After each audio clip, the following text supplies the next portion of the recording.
Next topic है angle between two lines. आपने class 11th के अंदर सीखा था 2D के अंदर जब दो लाइन इंटरसेक्ट करती है, जैसे ये कोई लाइन L1 है, ये कोई लाइन L2 है। अगर ये लाइन इंटरसेक्ट कर रही है तो ये आपस में कुछ एंगल बनाएगी।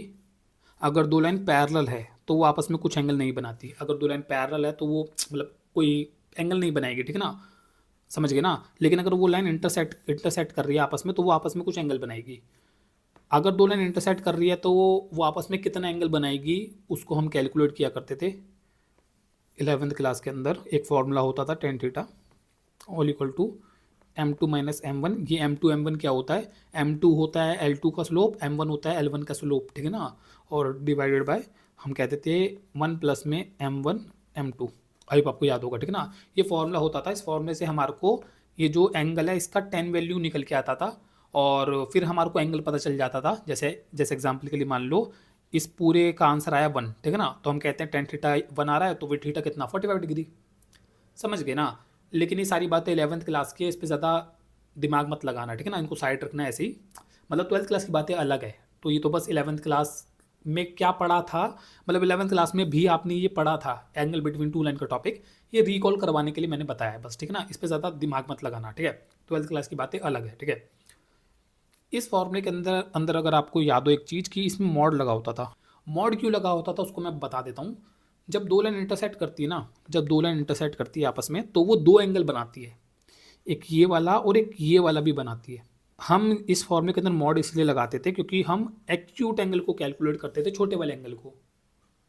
आपको याद होगा, ठीक है ना।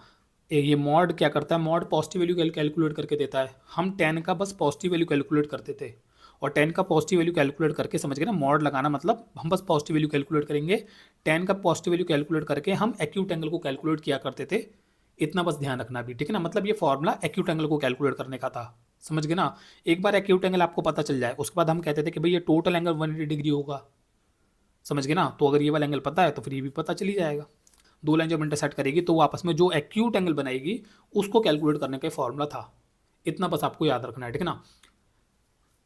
अब 12th क्लास बात करती है कि भाई ऐसे ही 3D के अंदर भी दो लाइन्स हो सकती है जो आपस में इंटरसेक्ट कर रही हो और इंटरसेक्ट करेगी तो वो एंगल्स बनाएगी आपस में। तो उसको कैसे कैलकुलेट करना है, इमेजिन करो ये कोई लाइन L1 है, ये कोई लाइन L2 है, दोनों लाइन ओरिजिन से होकर जा रही है, ठीक है ना। ये दोनों लाइन इंटरसेक्ट कर रही है आपस में तो आपस में कुछ एंगल बना रही होगी। ये एंगल हम कैसे कैलकुलेट करते हैं 3D के अंदर। तो 3D के अंदर हम कहते हैं कि भाई ये L1 एक लाइन है तो इसके ऊपर मुझे कोई पॉइंट अगर गिवन हो जैसे P, तो उसके कुछ कोऑर्डिनेट होंगे। इमेजिन कर लेते हैं A1 B1 C1, ये पॉइंट है, ये कोऑर्डिनेट है उस P पॉइंट का, ठीक है ना। ऐसे ही L2 लाइन के ऊपर कोई पॉइंट गिवन होगा से Q, ठीक है ना, उसके कुछ कोऑर्डिनेट होंगे। मान लेते हैं जैसे हैं A2 B2 एंड C2। उम्मीद लगा रहा हूँ समझ में आ रहा होगा, ठीक है ना। अब हम ये कहते हैं कि भाई अगर मैं ओ पी को एक वेक्टर इमेजिन कर लूँ और ओ क्यू को एक वेक्टर इमेजिन कर लूँ और इन दोनों वेक्टर के बीच का एंगल कैलकुलेट कर लूँ, तो हमारे को वेक्टर्स के बीच का एंगल तो कैलकुलेट करना आता ही है 3D के अंदर। वेक्टर 3D जो चैप्टर हमने पढ़ा है, कोई वेक्टर ए है और कोई वेक्टर बी है, उनके बीच में अगर अगर एंगल हमारे को कैलकुलेट करना है, हमने सीखा था ए वेक्टर बी वेक्टर का जो डॉट प्रोडक्ट होता है वो होता है ए वेक्टर का मैग्नीट्यूड बी वेक्टर का मैग्नीट्यूड इनटू में कॉस थीटा। फिर हमने सीखा था cos theta all equal to होता है ए वेक्टर बी वेक्टर का dot product divide by A vector का मैग्नीट्यूड बी वेक्टर का मैग्नीट्यूड। कॉस थीटा आ जाएगा ये सब करके, तो हम दो वेक्टर के बीच का एंगल निकाल लेते थे अगर आपको याद हो ऐसे करके। तो हम बोलेंगे कि भाई इस ओ पी को अगर मैं एक वेक्टर ओ क्यू को मैं एक वेक्टर इमेजिन करूँ, इन दोनों वेक्टर के बीच का अगर मैं एंगल कैलकुलेट कर लूँ वो तो मैं कर सकता हूँ। और बोलेंगे इन दोनों वेक्टर के बीच का जो एंगल है वही तो इस L1 और L2 के बीच का एंगल है। उम्मीद लगा रहा हूँ समझ में आ रहा होगा, ठीक है ना। तो बेटा पॉइंट दिमाग के अंदर तो हम यही चीज़ करते हैं। हम यहाँ पे कहते हैं कि the angle between O P vector and O Q vector is equals to angle between L1 and L2। समझ गए ना, L1 एंड L2 के बीच का एंगल हो जाएगा और ओ पी वेक्टर उसके बीच का एंगल क्या हो जाएगा, हम बोलेंगे वो हो जाएगा cos theta all equal to O P vector का dot product O Q vector से, ओ पी वेक्टर का मैग्नीट्यूड ओ क्यू वेक्टर का मैग्नीट्यूड, ठीक है ना। अब हम बोलेंगे ठीक है ये हो गया। ओपी वेक्टर और ओ क्यू वेक्टर का मैग्नीट्यूड, मतलब ओपी वेक्टर और ओ पी क्यू वेक्टर का डॉट प्रोडक्ट कैसे करना है, तो बोलेंगे भाई ओपी वेक्टर के बारे में अगर हम बात करें तो ओ पी वेक्टर, ये ओ पी पॉइंट पे एंड कर रहा है, इन 2-3 पॉइंट है, तो सीधा सीधा ओ पी वेक्टर क्या हो जाएगा, ओ पी वेक्टर हो जाएगा आपका भाई A1 i cap plus B1 j cap plus C1 k cap, और ओ क्यू वेक्टर क्या हो जाएगा, ओ क्यू वेक्टर हो जाएगा A2 i cap plus B2 j cap plus C2 k cap. समझ गए ना, वो वेक्टर जिस पॉइंट पे एंड कर रहा होता है तो उस पॉइंट के कोऑर्डिनेट से उसकी कॉम्पोनेंट फॉर्म आ जाती है, ऐसे इस पॉइंट के कोऑर्डिनेट से उस वेक्टर की कॉम्पोनेंट फॉर्म आ जाएगी। और दो वेक्टर के अगर आपके पास वो कॉम्पोनेंट फॉर्म है तो उनका डॉट प्रोडक्ट हम कैसे करते थे, ये A1 × A2 B1 × B2 C1 × C2 को प्लस प्लस प्लस करके, तो आंसर आ जाएगा आपका A1 A2 हल बटे में भाई ये दोनों वेक्टर का मैग्नीट्यूड निकालना है। मैग्नीट्यूड बोलेंगे भाई इसका मैग्नीट्यूड तो A1 का स्क्वायर B1 का स्क्वायर C1 के स्क्वायर पे रूट, समझ गए ना।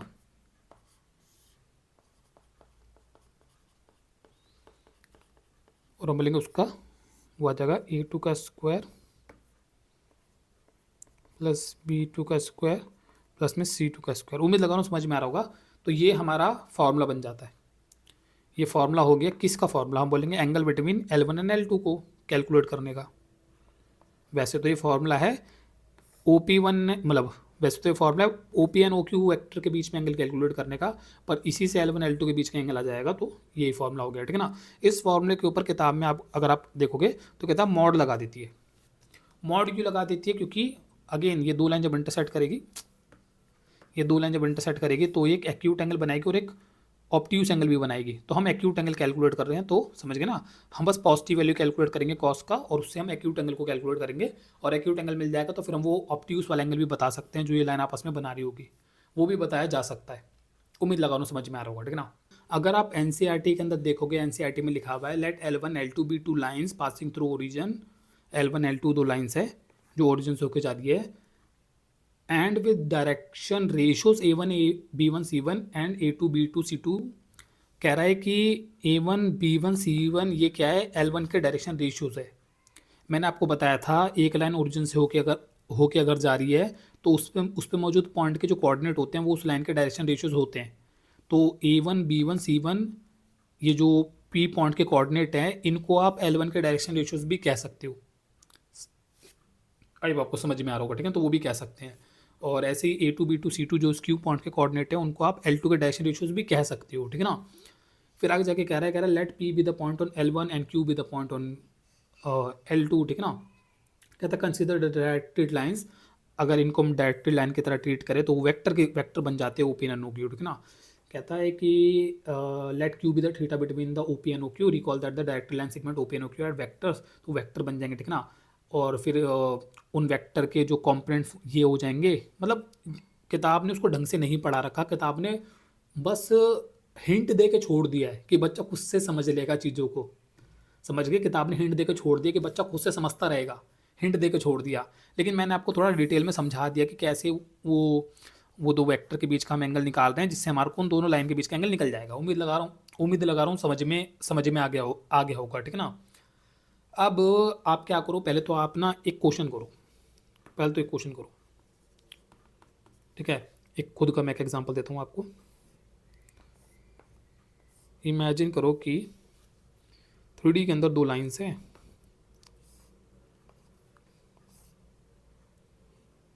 ठीक है।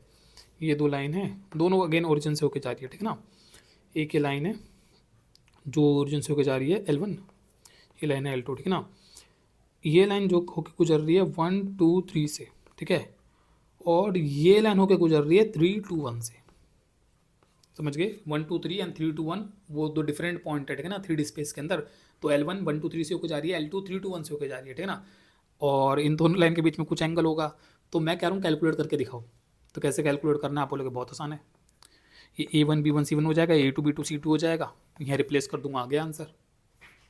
देखो cos theta all equal to ये 1 3 प्लस 2 2 प्लस 3 1 और नीचे रूट के अंदर 1 स्क्वायर प्लस में 2 स्क्वायर प्लस में 3 स्क्वायर अंडर रूट के अंदर 3 स्क्वायर प्लस में 2 स्क्वायर प्लस में 1 स्क्वायर। अब आपको समझ में आ रहा होगा, ठीक है ना। And that's equals to mod लगाने की मैं बताऊँ ज़रूरत नहीं है, क्योंकि हमारा आंसर अंदर पॉजिटिव ही निकल रहा है, तो मॉड लगाने की ज़रूरत है नहीं। वैसे हम अंदर अगर नेगेटिव नंबर्स होते हैं ना, अंदर नेगेटिव, तो फिर वो मॉड ज़रूरत है, समझ गए ना। अंदर नेगेटिव अगर वैल्यूज़ हो तो मॉड लगाने की ज़रूरत है, कि अंदर कुछ नेगेटिव आएगा तो उसे पॉजिटिव लिखना है। अभी मैं मॉड को नहीं लगा रहा, ठीक है ना, क्योंकि मुझे दिख रहा है अंदर सारे नंबर पॉजिटिव ही है, ठीक है। तो मेरा आंसर आ जाएगा 3 + 4 + 3, 3 + 4 + 3, ठीक है, होल थिंग डिवाइड बाय √14, और ये √14 आ जाएगा, ठीक है ना। तो हाँ 14 तो ये मेरा बन जाएगा 14,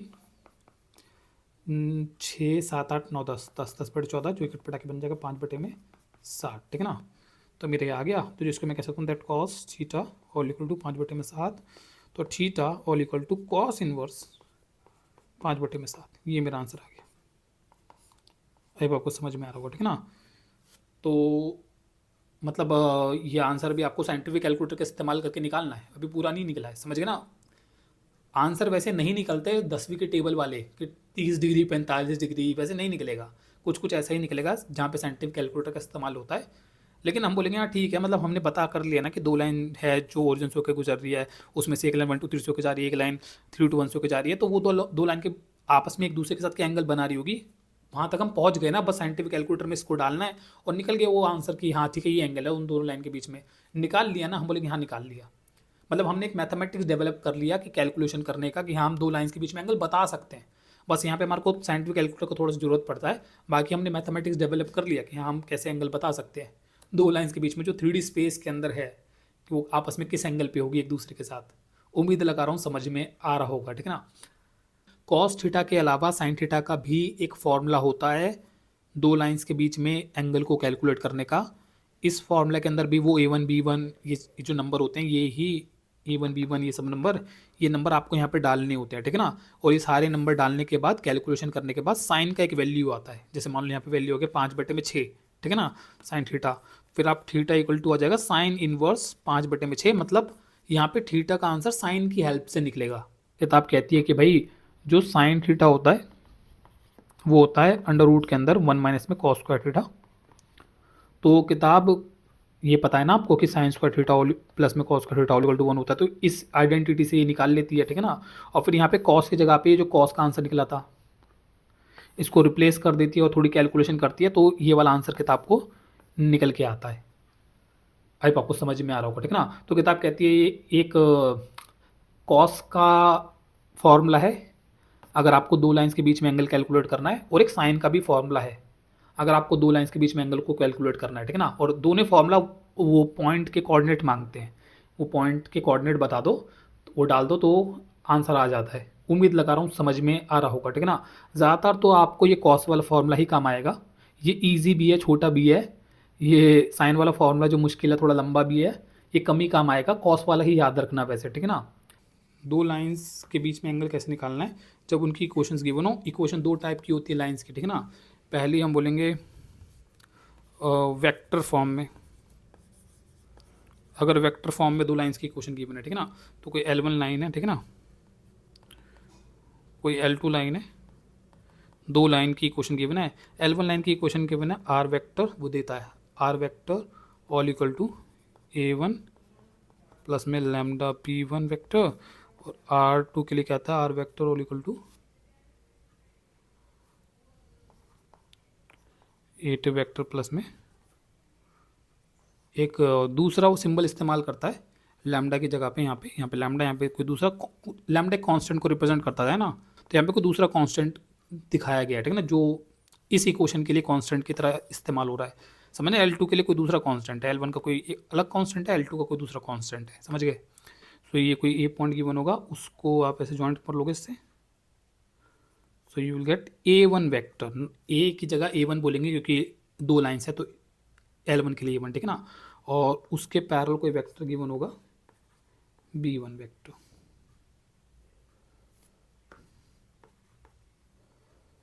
ठीक है ना। ऐसे कोई दूसरी लाइन है L2,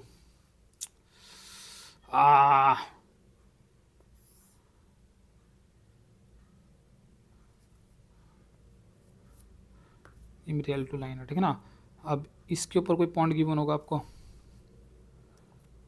ठीक है ना, कोई बी पॉइंट, ठीक है, और उसको मैसे जॉइंट कर लेंगे, ठीक है ना, और उसके लिए A2 वेक्टर हो गया, समझ, जैसे A2 वेक्टर के बारे में अभी बात कर रहा है उस लाइन पे मौजूद पॉइंट के उसके लिए, ठीक है, और वो जो होगा वो लाइन वो किसी वेक्टर के पैरेलल होगी, किसी B2 वेक्टर के, समझ में आ रहा है। इस यहाँ पे जो बातें गिवन है वो क्या चीज़ आपको किस तरीके से गिवन है, ठीक है ना, और हम उन दोनों लाइंस के बीच में जो एंगल है, हाँ कलर कौन सा इस्तेमाल करी करता हूँ देखो, तो उस एंगल को हम फाइंड आउट करने की कोशिश कर रहे हैं, वो दो लाइंस आपस में क्या एंगल बना रही होगी, ठीक है ना। अब कैसे करते हैं, तो किताब कहते हैं देखो भाई सिंपल बात है कि ये लाइन के पैरेलल है ये वाला वेक्टर, और ये लाइन के पैरेलल है ये वाला वेक्टर, इन दोनों वेक्टर के बीच में जो एंगल होगा वो इन दोनों लाइन के बीच में होगा, समझ गए ना। तो हम कहते हैं कि अगर मैं इन दोनों वेक्टर को पैरेलल शिफ्ट कर दूँ, ठीक है, तो इस वाले वेक्टर को पैरेलल शिफ्ट कर देते हैं, इस वाले को पैरेलल शिफ्ट कर देते हैं, ठीक है ना, तो विल लुक लाइक दिस, समझ गए, इस वाले वेक्टर को पैरेलल शिफ्ट करके यहाँ पे ले आऊँगा तो it will look like this. अरे यार पहले तो उसको थोड़ा रब करूँ, रुको, इसको थोड़ा रब कर दिए यहाँ पे, समझ गए ना, कुछ कुछ ऐसा। तो ये मेरा हो गया पैरेलल शिफ्टिंग वगैरह तो सब ध्यान है ना आपको, B2 वेक्टर, सो ये मेरा B1 वेक्टर को मैं यहाँ लिया है, ठीक है ना, सो ना B1 और B2 वेक्टर के बीच में जो एंगल होगा वो ये सेम, यही ग्रीन, ये इतना एंगल होगा, ठीक है ना, और समझ गए ना, उन दोनों वेक्टर के बीच में जो एंगल है वही उन दोनों लाइन के बीच में एंगल होगा, और उन दोनों वेक्टर के बीच में हम एंगल कैलकुलेट करेंगे, और दो वेक्टर के बीच में एंगल कैसे कैलकुलेट करते हैं, उनके बीच में डॉट प्रोडक्ट कैलकुलेट करके, तो आप कहती है कि भाई यहीं कर दूँ कि यहाँ स्पेस है, नहीं इतना स्पेस तो है नहीं, यहाँ पे करो, कहती है कि द कॉस थीटा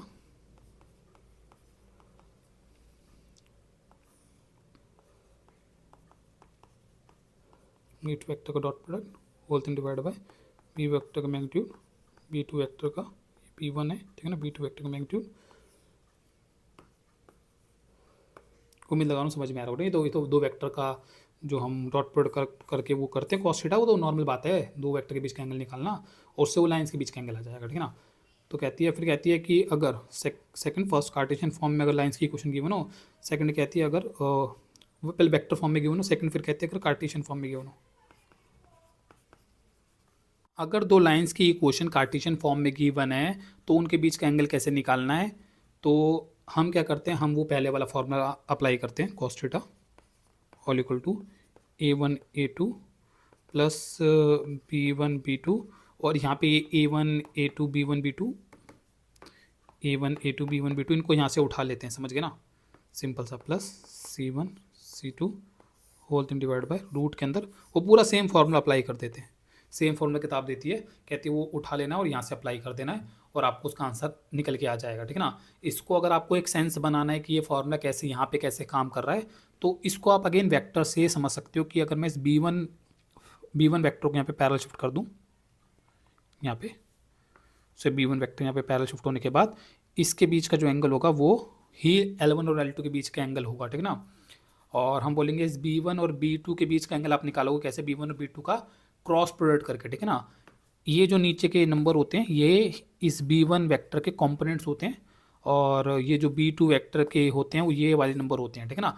तो इन दोनों का मेरे को यही सब करना पड़ेगा, ये करने के लिए मुझे ये ऊपर ये रखना पड़ेगा, और इसका ये करना मतलब ये करना, और ये करना मतलब ये करना, तो आप वैसे सेंस बना सकते हो कि कैसे ये फॉर्मूला यहाँ पे वर्क कर रहा है। बेटर अंडरस्टैंडिंग के लिए आप कुछ क्वेश्चन आंसर्स कर लेते हैं, पहले एग्जांपल्स कर लेते हैं, क्वेश्चन आंसर तो पूरी एक्सरसाइज में एक साथ ही करवाऊंगा, ठीक है, सारे क्वेश्चन आंसर्स एग्जांपल के बने, कुछ एग्जांपल किताब में उनको कर लेते हैं।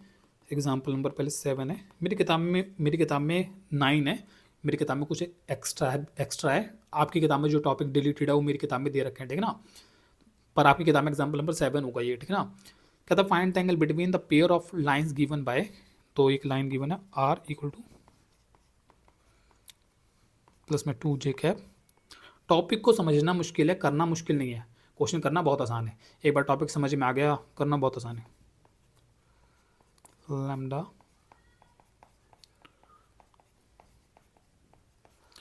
और दूसरा दे रखा है आपको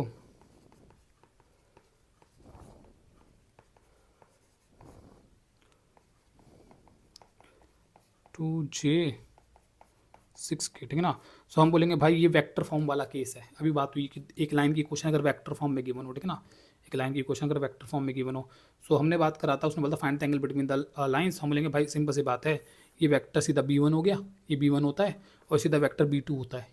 इन दोनों का मुझे सिंपल सा वो ये कर देना है, आ गया मेरा आंसर, ठीक है ना। वो अगर आप देखो तो वो साइड में आंसर वो निकालता भी वैसे ही करके, ठीक है ना। सो हम बोलेंगे ये मेरा, तो हम बोलेंगे हेयर, थोड़ा लिख देना जैसे अगर एग्जाम में मान लो कर रहे हो, लिख के बताना कि भाई B1 क्या है मेरा, B1 इसमें हो जाएगा I कैप, इसमें 2J कैप प्लस में 2K कैप, ठीक है ना। और मेरा B2 जो हो जाएगा यहाँ पे, जब मैं सॉल्यूशन कर रहा हूँ, सॉल्यूशन में बता रहा हूँ ये सारी बातें, ठीक है ना। और B2 हो जाएगा, मुझे पता है वो मेरा होगा 3I कैप। याद है ना क्वेश्चन ऑफ लाइन का टॉपिक, जो एक वेक्टर होता है A प्लस में लैम्डा B होता है। सो मेरा लैम्डा के साथ वाला ये मेरा B1 है और ये मेरा B2 है, ठीक है ना, वो कांस्टेंट के साथ वाला। तो फिर हम बोलेंगे भाई देखो जो कॉस थीटा होता है इस केस में, वो हमने सीखा है, वो P1 वेक्टर का क्रॉस प्रोडक्ट करना पड़ेगा, क्रॉस प्रोडक्ट कह रहा हूँ, डॉट प्रोडक्ट करना पड़ेगा B2 वेक्टर के साथ, और बटे में B1 वेक्टर का मैग्नीट्यूड, B2 वेक्टर का मैग्नीट्यूड, और इस पूरे पे ये, ठीक है ना।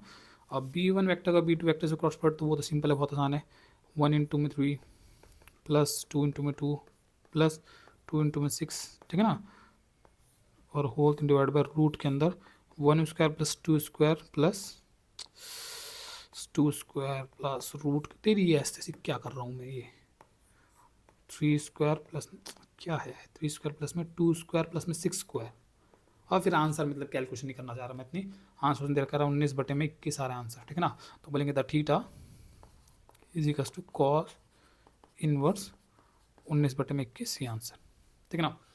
फिर कहता है 10वां एग्जाम्पल नंबर, सॉरी आपके में 8वां होगा ये, ठीक है। एग्जाम्पल नंबर 8 कह रहा है कि find the angle between the pair of lines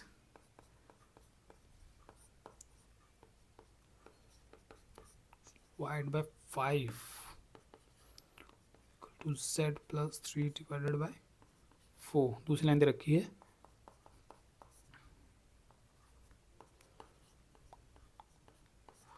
divide by 1 all equal to Z minus, इसमें तो नहीं, ठीक है, डिवाइड बाय 2 दे रखा है, ठीक है ना। तो हम बोलेंगे बहुत आसान है, बोलेंगे इसमें ये नीचे वाला नंबर ले लेने, ठीक है ना, और उसका सीधा आंसर दे देना मेरे को, सीधा यहाँ कर देता हूँ, ना cos theta whole equal to 3 into 1 plus 5 into 1 plus 4 into 2, तो आ जाएगा 3 का स्क्वायर प्लस में 5 का स्क्वायर 4 का स्क्वायर अंडर रूट के अंदर 1 का स्क्वायर प्लस 1 का स्क्वायर प्लस में 2 का स्क्वायर 4 1 1 1, ठीक है, बाकी तो मेरा ठीक है। तो आंसर इसका आता है एट द एंड में 8√3/15। तो थीटा ऑल इक्वल टू हो जाएगा cos inverse 8√3/15, that's the answer. बस ठीक है, मैं कैलकुलेशन में टाइम वेस्ट नहीं कर रहा, ठीक है ना। अब आगे जो टॉपिक है that is shortest distance between two lines, इसको हम नेक्स्ट वीडियो में करना स्टार्ट करेंगे।